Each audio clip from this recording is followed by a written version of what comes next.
Good evening.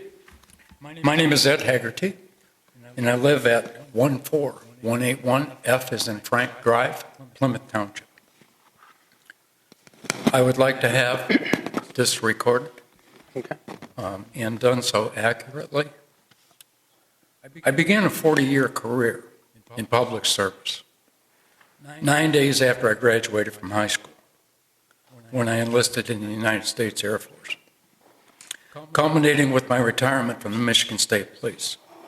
When I entered the service, I swore a solemn oath to support and defend the Constitution of the United States against all enemies, foreign and domestic.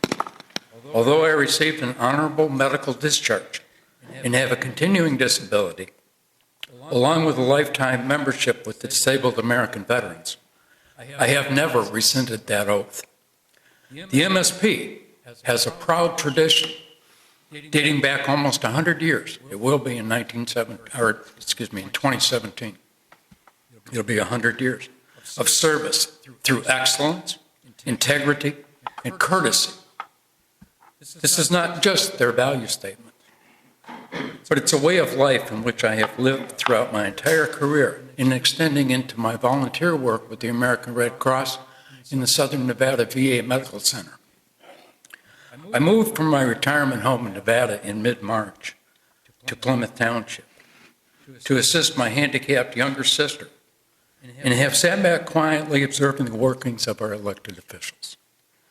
I can no longer just sit back and observe.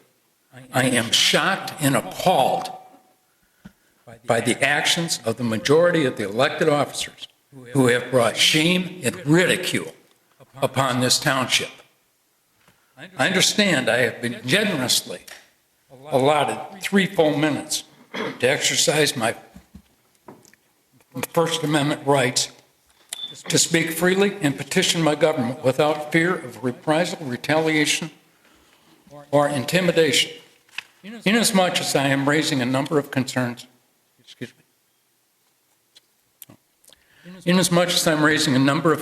and questions in this limited time frame and in a public forum, I would appreciate the responses to be provided either in the supervisor and trustee portion of this meeting or addressed at the next public meeting of this board.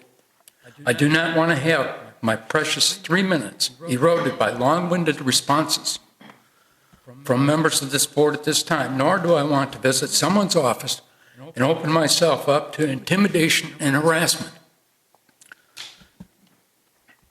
as others have endured. I could file an FOIA request, but that would be met with delays or denials and would not be available to the public.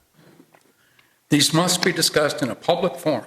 Be forewarned, however, that any misrepresentation, editing, or censorship of my comments or any adverse consequences will result in my next address to the board through my ACLU attorney in a real honorable forum. First, I'd like to address the minutes of your last meeting. The written minutes attribute the free movie night at USA Hockey announcement having been made by Mr. Price.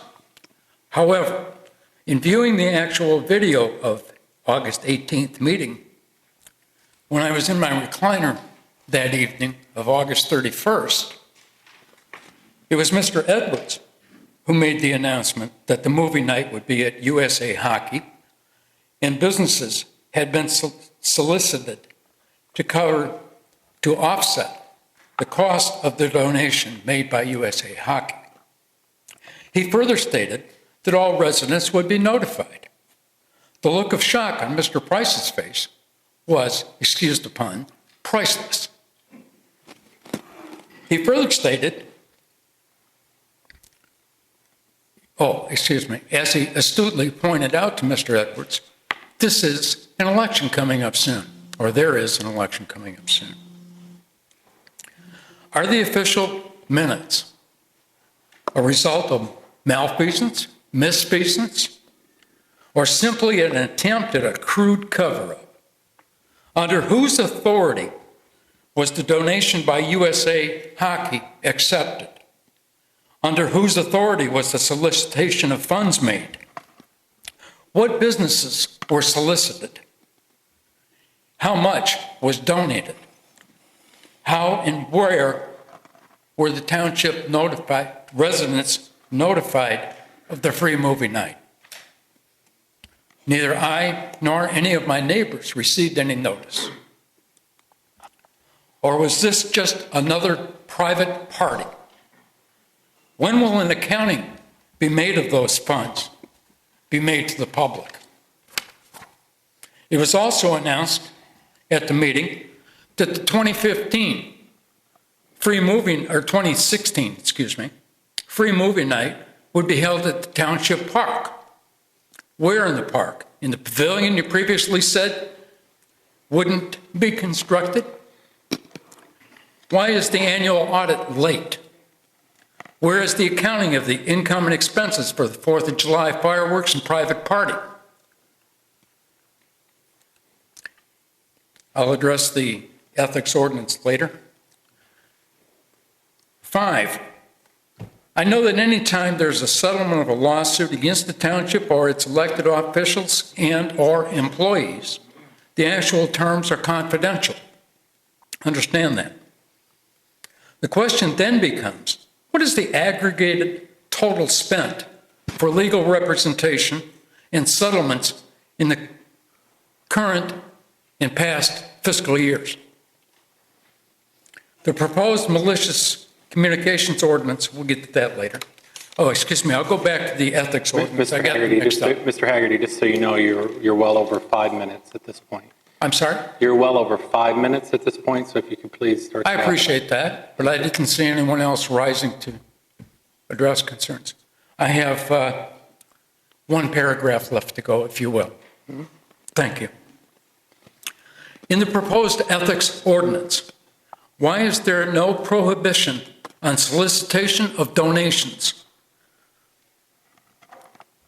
or acceptance of gifts of any value? Anytime a check or a gift is given, there's always a quid pro quo. Yes, an election is coming up. Hopefully, we can restore excellence, integrity, and courtesy to all of our township board and have a good reason to address it as honorable. Thank you for the time. As my Irish grandmother used to say, are you sure you can spare it, though? Thank you and have a good night.